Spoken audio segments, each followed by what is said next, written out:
कुछ दिन बाद रात के समय जब डॉक्टर अपने घर की ओर जा रहा था, तभी उसने कब्रिस्तान से कुछ आवाज सुनी।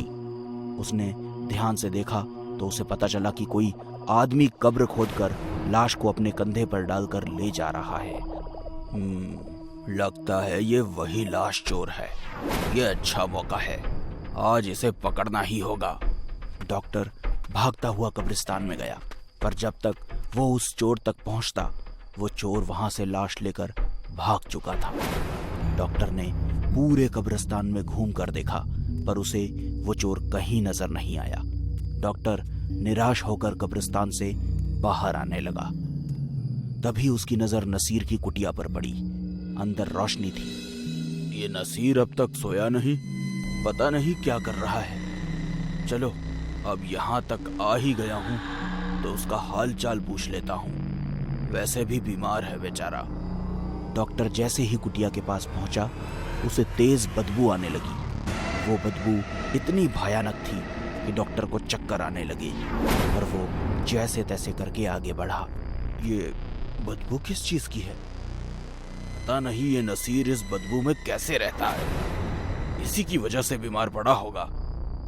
डॉक्टर जैसे ही कुटिया के अंदर आया, डर के मारे उसके पैर सुन्न पड़ गए। उसके मुंह से जरा भी आवाज नहीं निकली। डॉक्टर को अब पूरी बात समझ में आ गई। एक तो उसे बदबू सहन नहीं हो रही थी, और दूसरी बात, वो बहुत डर गया था। वो वैसे ही लोगों के पास पहुंचा।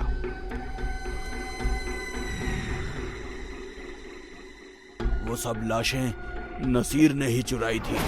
मैं अभी अभी उसके घर से आ रहा हूँ। वहाँ सब लाशें अधनंगी हालत में पड़ी थी, और इससे भयानक बात यह है कि वो लाशों को चुराकर उनके साथ सेक्स करता था, और इसी वजह से उसे नेक्रोफिलिया नाम की खतरनाक बीमारी हुई, जिससे अब वो मरने वाला है। नसीर की सच्चाई जानने के बाद लोगों ने उसे पकड़कर उसी की कुटिया में मरते दम तक कैद किया, और सारी लाशों को आदरपूर्वक फिर से दफना दिया। अब तो यकीन हुआ आपको? 13 नंबर तो हमेशा से ऐसा ही रहा है। मैंने बहुत फिल्मों में देखा है सर, लेकिन कोई सुनता ही नहीं। अब भुगतो सब। हाँ, सही कह रही हो तुम माया। यहाँ कुछ भी ठीक नहीं है। यहाँ भूत है रतन सर, ये भूत बंगला है। मेरी भी समझ में नहीं आ रहा कुछ भी, जबकि मैंने ये बंगला 2 दिन पहले ही खरीदा है। ओहो सर, भूत को क्या मालूम बंगलो कब खरीदा है। उसे तो रहने से मतलब है ना।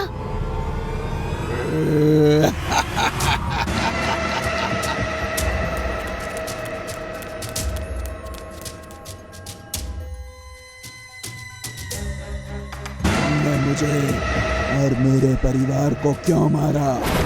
क्यों मारा? तुम कौन हो? क्योंकि मैंने भूतों को मारा है। मैं पृथ्वी हूँ। पृथ्वी, मुझे माफ कर दो। क्यों मारा हमें? तुम्हारा बिजनेस हथियाने के लिए तुम्हें मारा, और तुम्हारी फैमिली लीगली मेरे काम में अड़ंगा न डाले, इसलिए उन्हें भी मारना पड़ा। हम तो भूत बन गए हैं, लेकिन तुमने हमारे अलावा और कितना को मारा है? इस बंगलों के मालिक को, और अपने पिछले बिजनेस पार्टनर, और उसकी भी फैमिली को मारा है। प्लीज मुझे छोड़ दो, माफ कर दो।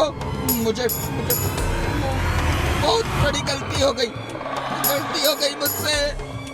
हमारी आत्मा भटक रही है, हमें मुक्ति चाहिए। बता, तूने सबका शरीर कहाँ छुपाया है? बता, वरना तुझे हम मार देंगे। बता। मैंने सबको मारकर इस बंगलों के बैकयार्ड में दफन किया है।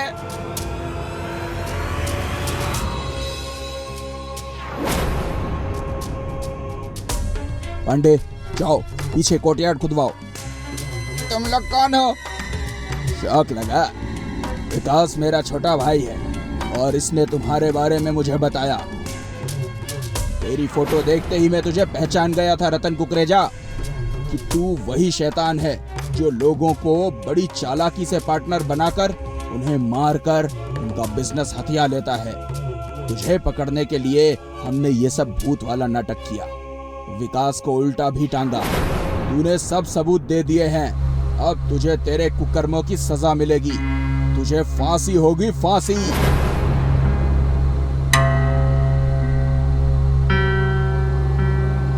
भगवान पृथ्वी सर और उनके परिवार की आत्मा को शांति दे। ये आ गए, ये सब कपड़े, ये अलमारी मुझे मारना चाहती है। रोशनी, मुझे रोशनी खोजी होगी, वरना ये मुझे मार डालेंगे। मोमबत्ती लाया था मैं, पर वो तो अब किचन में होगी। मतलब अब किचन तक जाना होगा, वो भी इस जानलेवा अंधेरे में। नहीं नहीं, अगर बीच में ही किसी चीज ने मुझ पर हमला कर दिया तो नहीं नहीं, मैं नहीं जाऊंगा। प्रणीत वहीं अपने कमरे के एक कोने में बैठा रहा। उसका डर बढ़ता जा रहा था। बैठे बैठे उसे ऐसा लग रहा था जैसे वो सारे कपड़े, अलमारी, उसका बेड उसकी तरफ आ रहा है। अचानक उसकी अलमारी उसके ऊपर गिरने लगी। वो अलमारी उसके ऊपर गिरने ही वाली थी, पर प्रणीत वहां से हट गया। वो इतना डर गया कि वहां से भागते हुए सीधे किचन में पहुंचा। जैसे ही वो किचन में पहुंचा, वहां की सारी चीजें हिलने लगी। उसकी आवाज के कारण प्रणीत डर गया। वो किचन के बाहर भागने लगा, पर किचन का दरवाजा एकदम से बंद हो गया। ये सब मुझे मारने की कोशिश कर रहे हैं। इन्हें पता है कि मुझे अंधेरे से डर लगता है। अचानक किचन की खिड़की जोर से बजने लगी। नहीं नहीं, मुझे मत मारो। धीरे धीरे आवाज बढ़ने लगी। वो आवाज इतनी बढ़ गई कि एकदम से खिड़की के सारे कांच टूट गए। कांच टूटते ही सारी आवाजें शांत हो गई। प्रणीत खिड़की की तरफ ही देख रहा था। वो शांति से खड़ा ही था, तभी अचानक बाहर से एक चाकू तेजी से आकर उसकी छाती में घुस गया। प्रणीत उस चाकू के एक ही वार में बुरी तरह से घायल हो गया और जमीन पर गिर गया। वो जमीन पर तड़प रहा था, किसी भी समय वो मर सकता था। पर तभी अचानक उसके किचन का दरवाजा खुला और एक औरत की परछाई अंदर आने लगी। जैसे ही वो औरत अंदर आई, प्रणीत उसे देखकर हैरान रह गया और अगले ही पल उसने अपना दम तोड़ दिया, क्योंकि वो औरत और कोई नहीं बल्कि उसी की डॉक्टर थी। डरपोक इंसान, तुम जैसों को इस धरती पर जीने का कोई हक नहीं है। अब तुम्हारी सारी दौलत मेरे